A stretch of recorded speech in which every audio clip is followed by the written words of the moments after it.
British India corporation ప్రభుత్వ రంగ textile సంస్థ. 1989 నుంచి నష్టాలు నడుస్తున్న ఈ ఫ్యాక్టరీ 2009లో ఉత్పత్తి పూర్తిగా ఆపేసింది.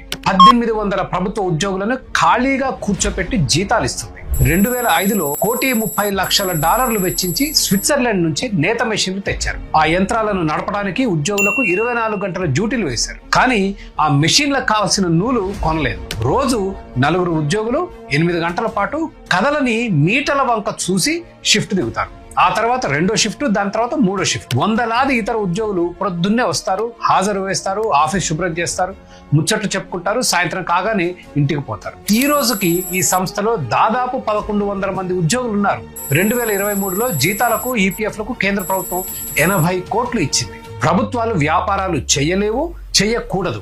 వెంటనే బ్యాంకులతో సహా అన్ని ప్రభుత్వ రంగ సంస్థలను పారదర్శకంగా వేలం వేయాలి.